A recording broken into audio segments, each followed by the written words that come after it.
예외 처리 기법입니다. 하나의 try 보호 코드 블록에서 여러 타입의 예외가 던져질 수도 있고 강예외 타입의 캐치 코드 블록을 둘 수도 있습니다. 이 try 보호 코드 블록에서 던져진 예외는 정의된 순서대로 일치하는 타입의 캐치 코드 블록을 찾게 됩니다. 따라서 슈퍼 타입의 예외보다 서브 타입의 예외에 대응하는 캐치 코드 블록을 먼저 정의하는 것이 바람직합니다. 그래서 여기 경우에서처럼 IOException 타입의 예외보다 IOException 클래스의 서브 클래스인 FileFoundException 예외를 먼저 두는 거죠. 앞에서 파일을 읽는 코드에 의해서 파일을 찾을 수 없는 경우에는 FileFoundException 예외가 발생하고 파일 읽기를 실패한 경우에는 IOException 예외가 발생합니다.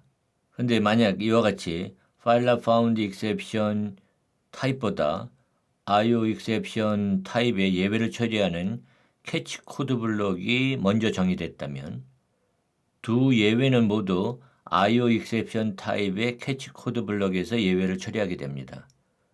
결과적으로 FileFoundException 타입의 캐치 코드 블록은 전혀 실행되지 않는 거죠. 그것은 FileFoundException 클래스가 IOException 클래스의 서브 클래스이기 때문입니다. 그래서 컴파일 시에 이렇게 에러가 발생하게 됩니다. 따라서 이 코드는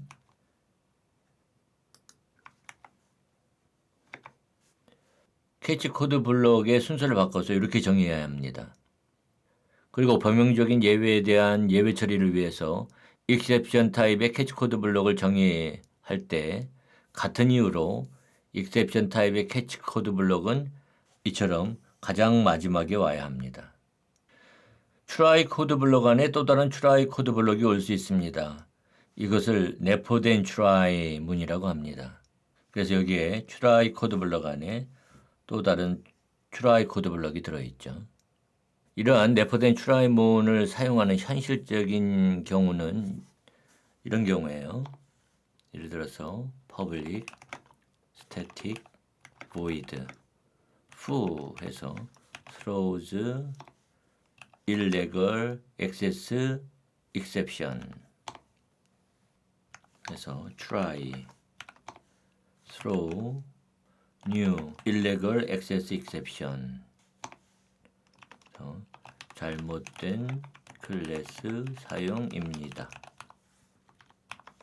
이렇게 작성해 주고요. 그 다음에 캐치 코드 블록에서 illegal exception 예외 타입을 잡습니다. 그리고 이 안에서 이 예외에 대한 작업을 처리하고 그래서 예외를 지역적으로 처리했습니다.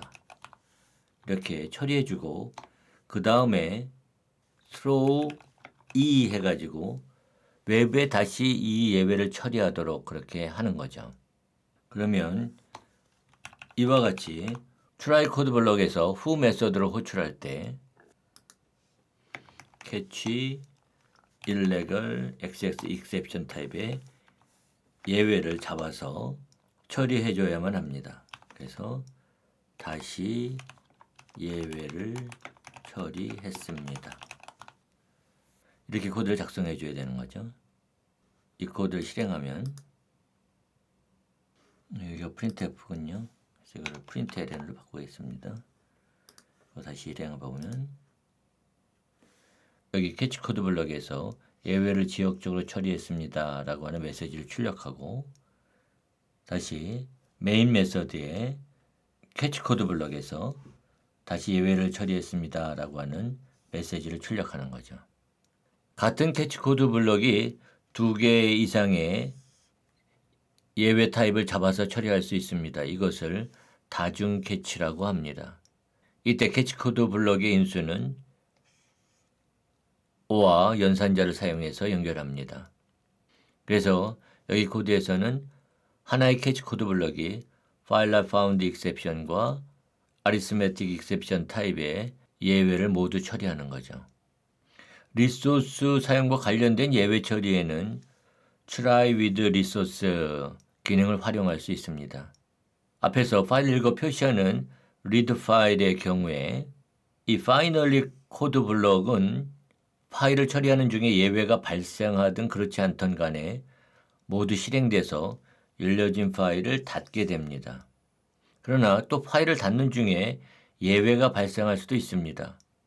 그래서 그 예외를 처리하기 위해서 다시 IO exception 타입의 예외를 처리해주는 코드를 포함하게 되는 거죠.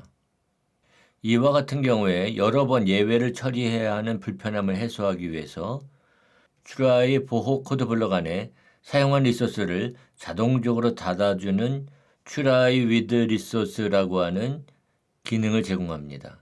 이 기능은 파일 리더 클래스와 같이 auto close 인터페이스의 close 메서드를 호출하여 열린 리소스를 닫게 됩니다.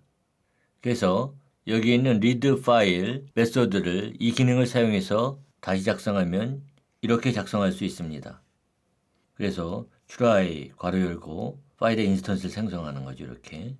그러면은 예외가 발생하든 예외가 발생하지 않던 이 try 코드 블럭을 벗어나면 자동적으로 리소스를 닫아주게 됩니다. 또 하나 예외 처리 기능을 사용할 때 주의해야 할 중요한 사항은 프로그램 로직을 구현한 수단으로 사용하지 말아야 한다는 것입니다. 우리가 지금까지 살펴본 바와 같이 예외 처리는 프로그램의 실행 흐름을 제어하는 기능을 포함하고 있습니다.